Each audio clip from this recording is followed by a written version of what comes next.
आओ आओ रे सुनो रे कहानी सुनो, आओ रे सुनो रे कहानी सुनो, कहानी सुनो रे सुहानी सुनो, कहानी सुनो रे सुहानी सुनो, आओ।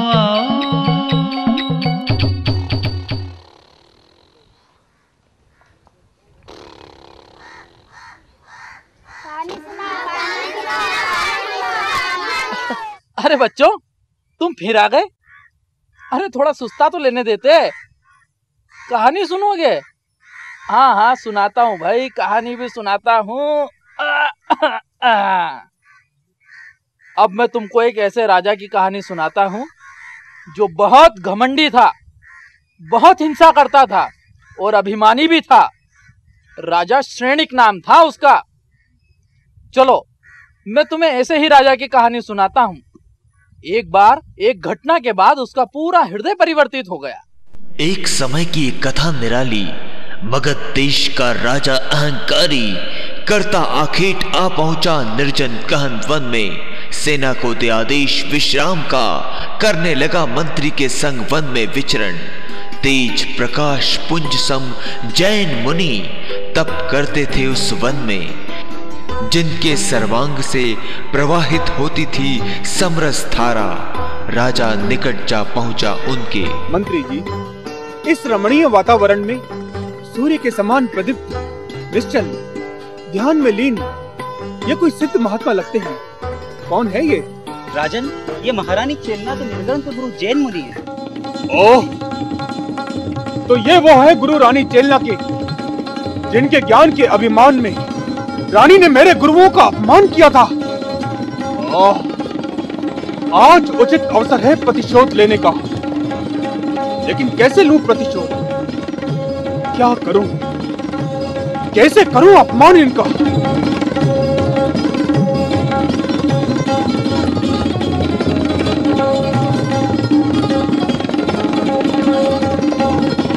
कैसे लूं प्रतिशोध? क्या करूं? कैसे करूं अपमान इनका? अरे ये सब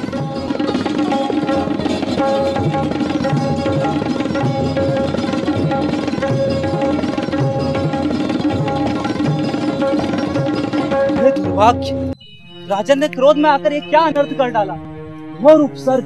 आज मेरा प्रतिशोध पूर्ण हुआ। मंत्री जी, सेना को महल की ओर चलने का आदेश दो। जानकर उपसर्ग अकारण करुणा मूर्ति मुनिराज ने उपयोग हटाया देह से, हुए अंतर ध्यान शुद्ध चिद्रूप में।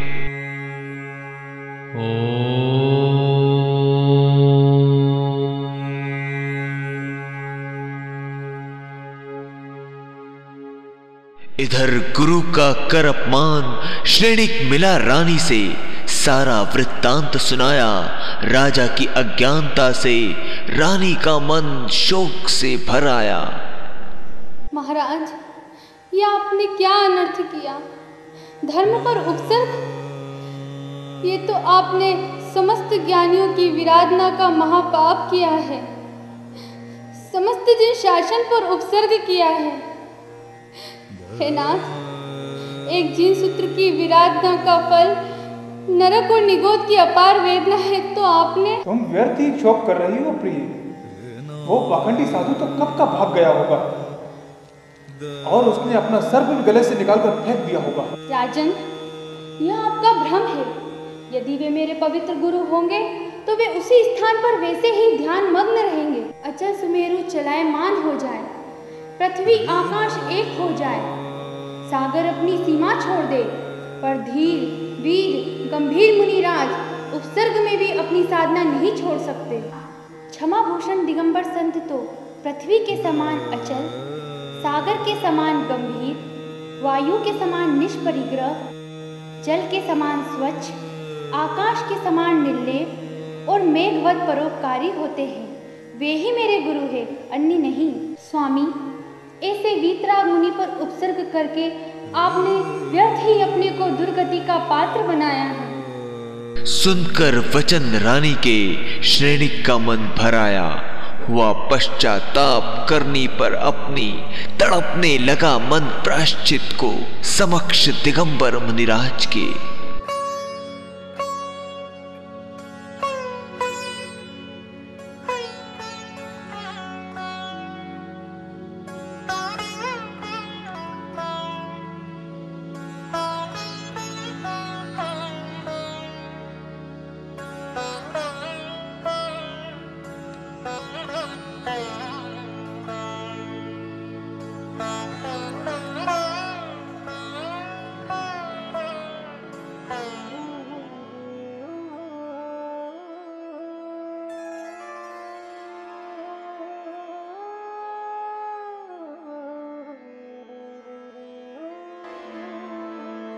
अहो, धन्य मुनि दशा, धन्य वीतराग धर्म।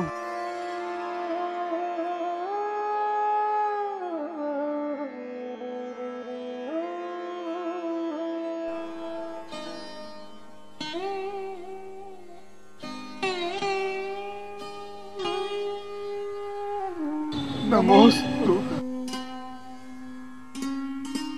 नमोस्तु।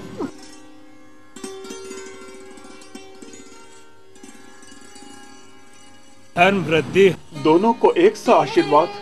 ओहो, धन्य है वीतराग संतों की अद्भुत क्षमा। हे मुनिराज, हमें धर्म संबोधन दीजिए।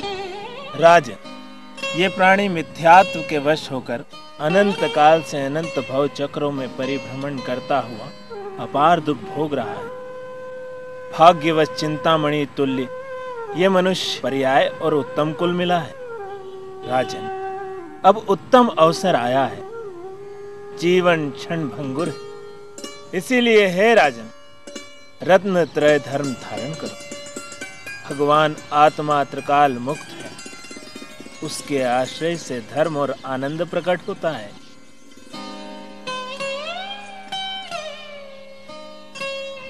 नमोस्तु।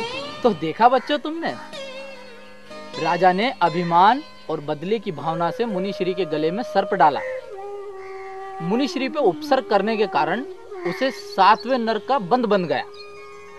लेकिन मुनिश्री के प्रवचनों से उसे सम्यक दर्शन प्राप्त हुआ।